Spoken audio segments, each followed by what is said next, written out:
Hi guys, I'm Saransh Goila. Subscribe to Books on Toast. Otherwise, all your food will be salty, especially butter chicken.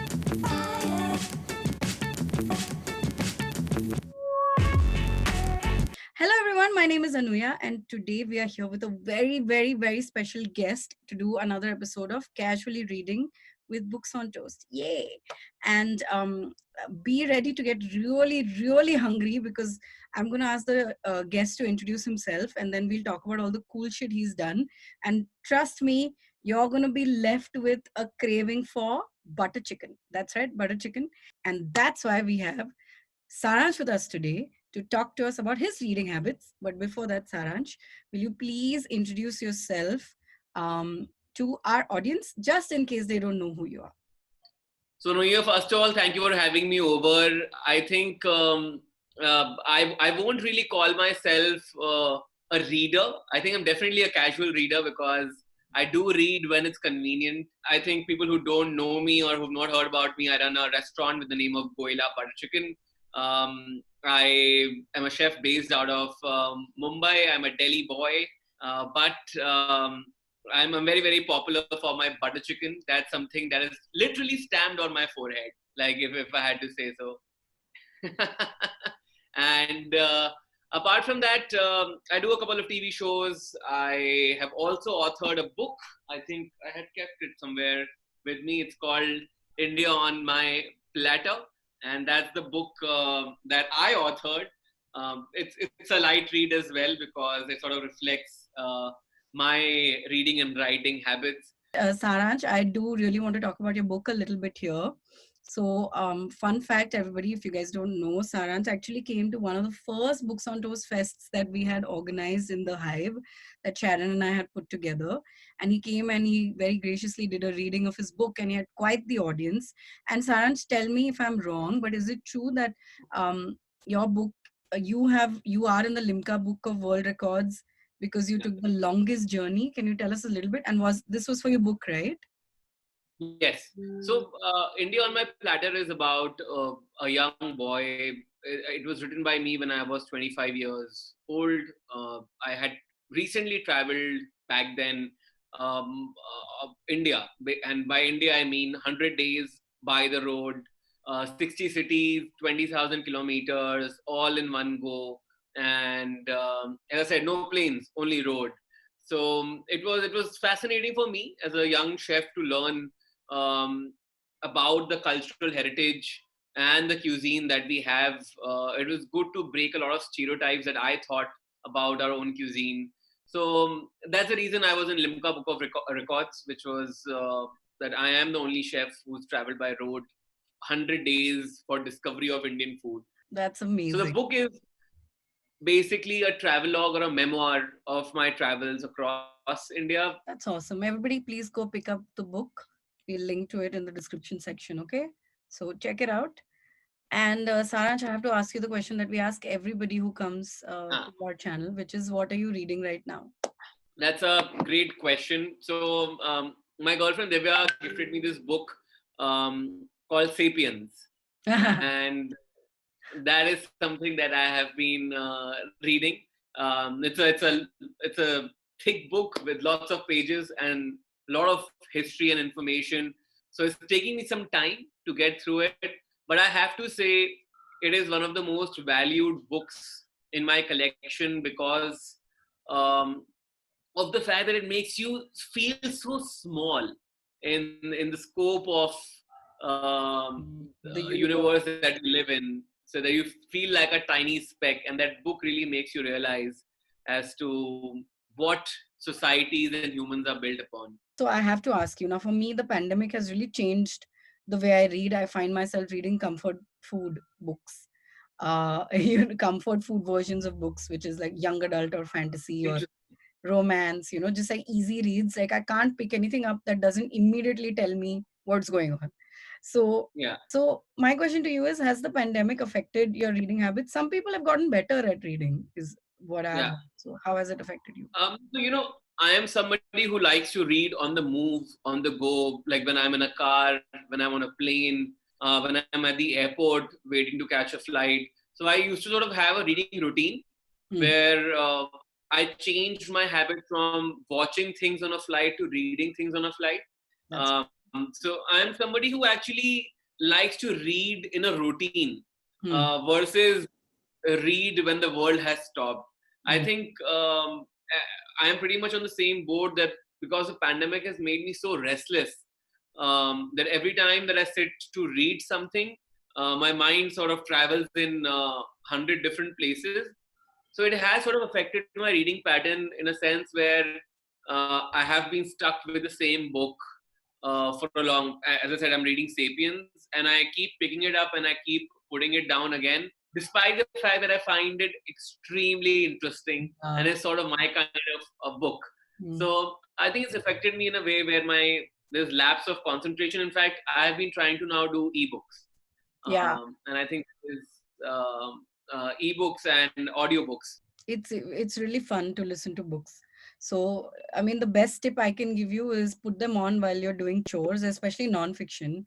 The thing about fiction is you can't lose the thread of what's happening, but in non-fiction, if you lose it, you can quickly go back, and it's not really going to affect your story as much because it's more or less like a podcast, right? So Yeah. I love just putting them in the background while I'm doing things. It makes the chores bearable, to be very Yeah, honest with you. Yeah, washing dishes, and yeah, I wouldn't mind that while washing dishes or even cooking. Actually, yeah, you exactly. could. Yeah. Were there books that inspired what you wrote? Tell us a little bit about that. If I had to think about books that sort of inspired me to write my book, I would say um, Into the Wild is one book that, and I read the book much before the film came out. Sort of really shaped my thought as a writer because it's about the person being in wilderness and person being away from home and being away from society, which is technically my journey as well, not as Extreme. uh, yeah, extreme as that. But yes, it did make me realize that when you are on a journey by yourself, it makes you feel a certain way. And I think that I resonated with that book, and that sort of also reflects in India on my platter. So I would say that Into the Wild is sort of my inspiration, and I would have used that um, as, or the core of it or the structure of it to pen down my words as well. That's amazing. If you had to recommend a book to someone who'd never read a book in their life, which one would you give them? Like चलिए ले That's इससे शुरुआत कर. ठीक है.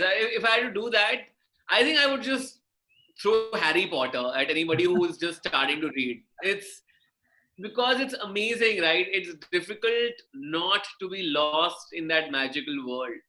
I feel like if you're just because that's how actually I started reading. Hmm. I think if I have to think about my reading journey, it was a friend of mine who introduced me to Harry Potter in school. I was in 12th grade when I actually started reading. Before that, I was just a textbook reader. I never really picked up. Like I would either read cartoon books or like Pinky, Bittu, and Billu and all of We that. all did. But No shame. but We all did. and Chacha Chaudhary, how to forget that? Of course not. The best. So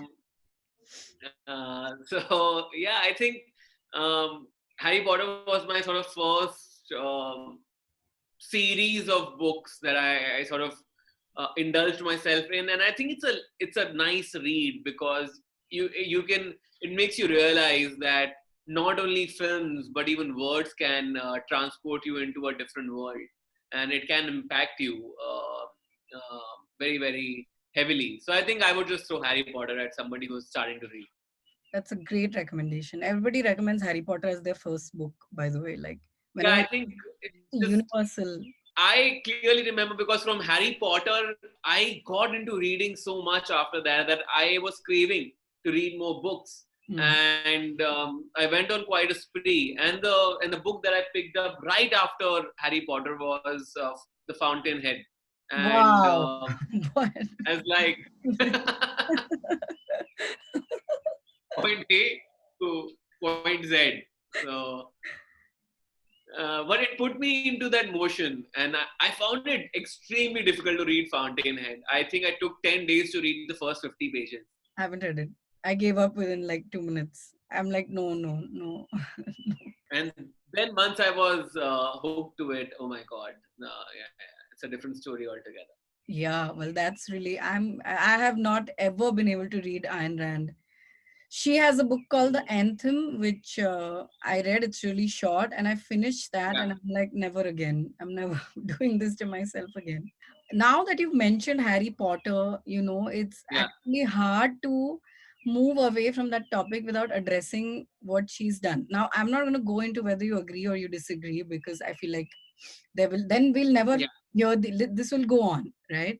yeah, But there is a question that I have been struggling with, and there was a very interesting answer that Neil Gaiman gave to this question, which I'll share with you later. But do you think it's yeah. possible to separate art from the artist? In today's generation, it's difficult to separate uh, the art from the artist because, you know, we used to all have this wall, this barrier, this sort of, in the world of television, they call it the fourth wall, which you never address to, which is the audience.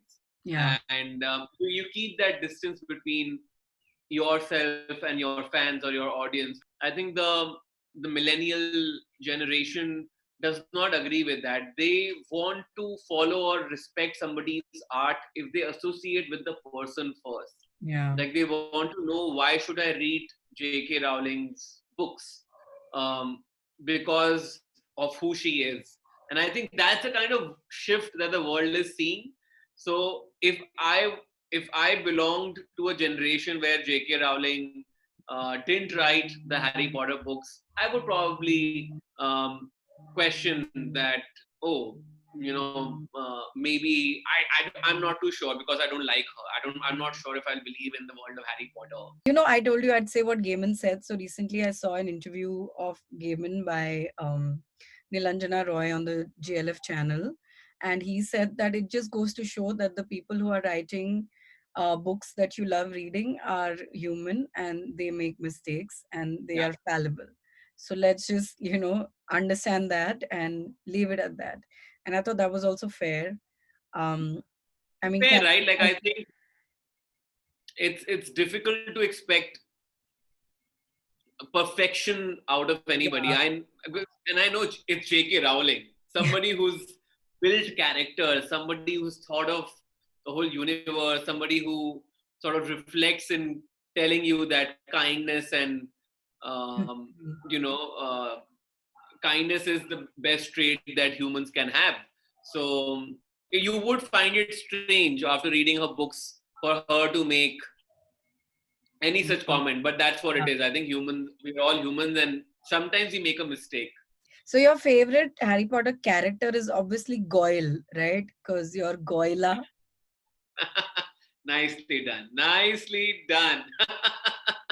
I have to ask you this question. Do you read are there any food books that you love? Any food travelogues or any What? memoirs Uh, or any fiction also? Because there is a tremendous amount of amazing fiction written by people like Joan Harris, where the yeah. central theme is food. I I think the top on my list has to be Kitchen Confidential by Anthony Bourdain.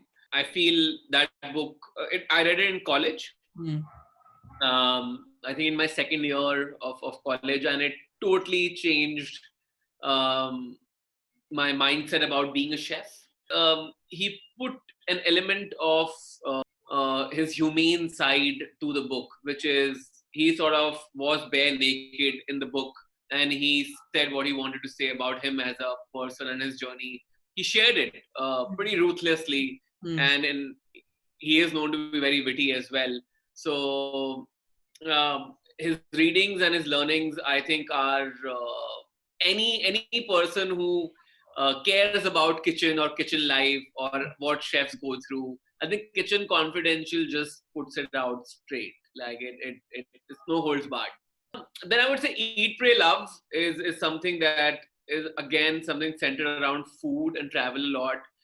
That is something that will really, um, you know, get you hooked to food, and it will sort of make you crave for a good bowl of spaghetti, if that's what one is looking for.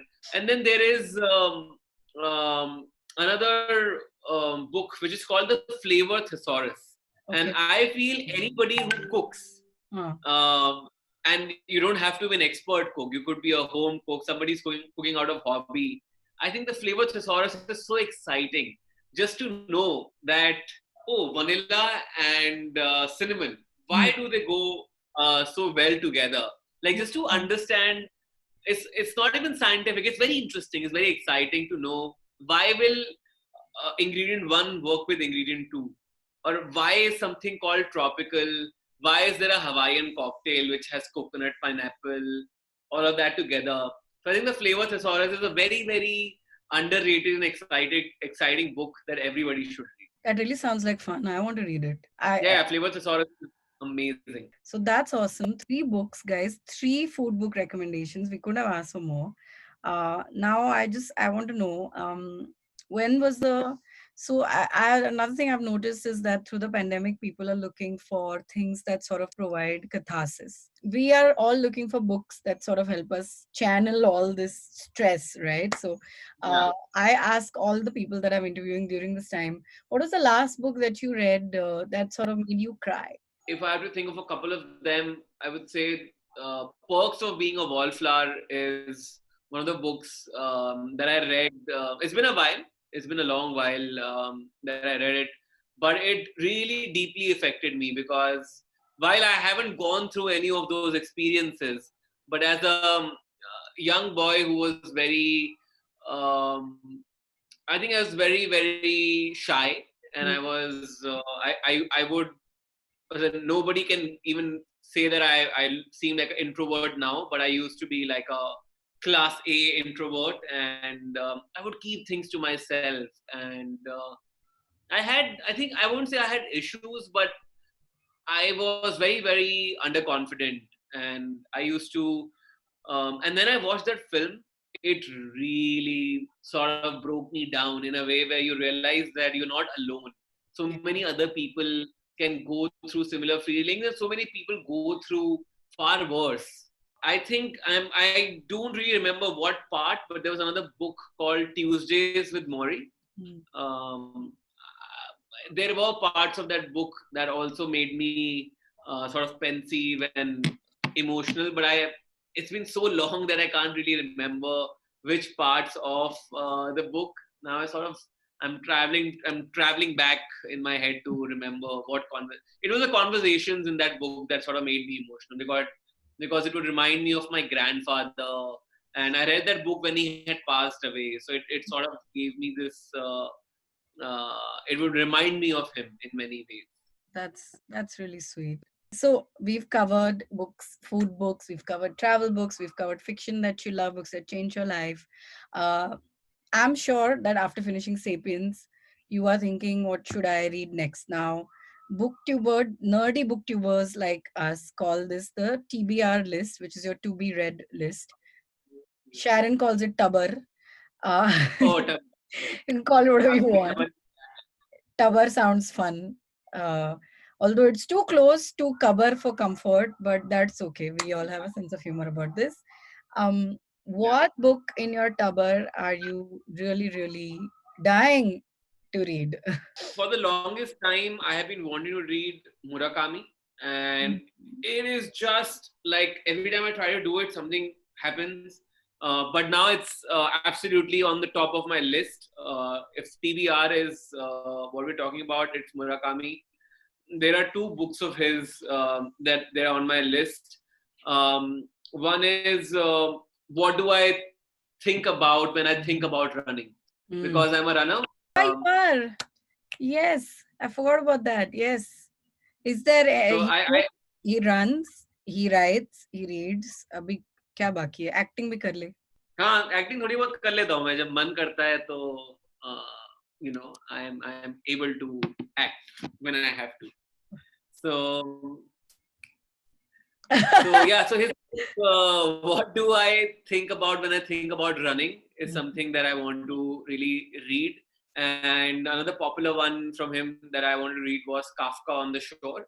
So that is because it talks about this fantasy, like the synopsis sort of talks about this fantasy world where a boy and a old man sort of go through two different tales, and it's a tale of fantasy met with reality. So I sort of fall for that genre, if I had to say so. If it's a genre where I would like to see um, the perspective that he has on life in Mhm. general. I actually started following his journey, or his. I started reading about him because of his book on running. As in, I was always aware of him, but I never uh, like chose to read up his books or read about him. It's Hmm. only through running then I started getting into this whole segment of running, and I wanted to read something about running. So I saw his book being recommended quite a bit online. You should listen to it while you're running. Huh? Actually, that could be fantastic. That's a great idea. You're I well. think I'm going to take up this, Anuya. This is a fantastic idea. I'm going to listen to his book while I'm running. You know what? I'm going to do the same, and then we can compare notes. Although, where will we? Done same. I think it's a great idea. Yeah. And running gives me so much time Yes, to read as well. it's an excellent time to listen to audiobooks. Huh? I'm changing your life, Yeah, Saransh. you are, I'm changing it. technically. All right. This actually brings us to the end of our casually reading. So many recommendations. Thank you so much.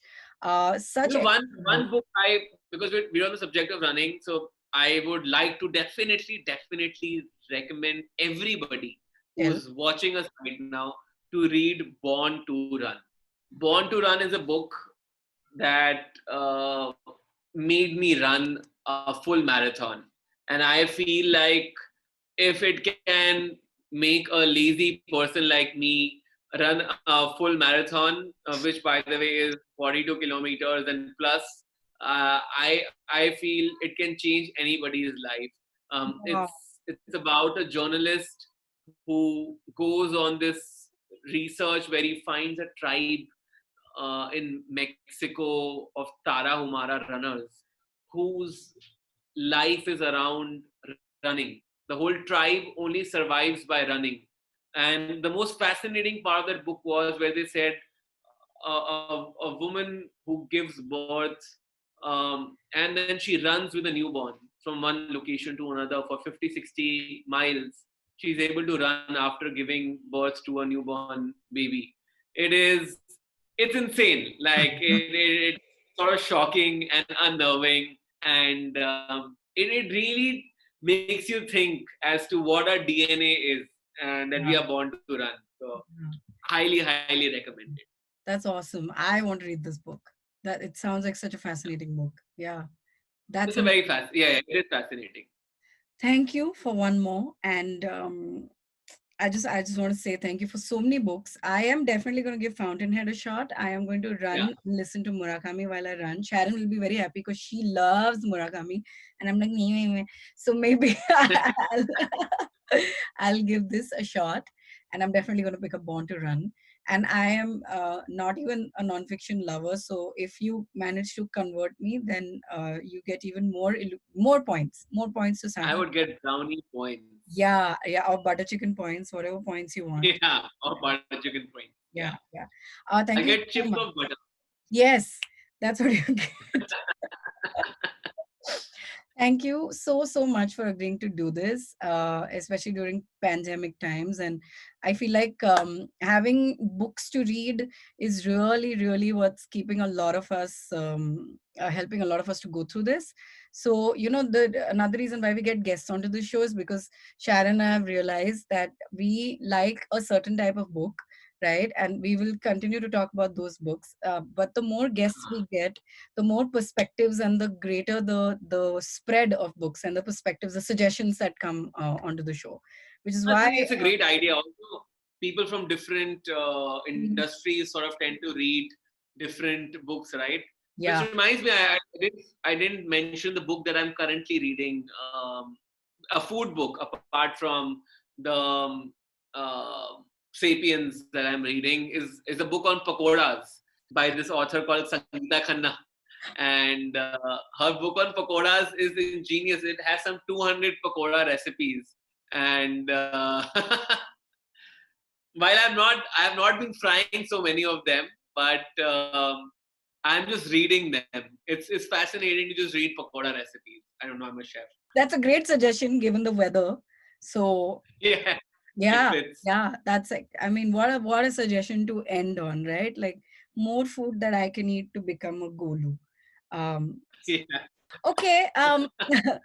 Thank you, Saransh.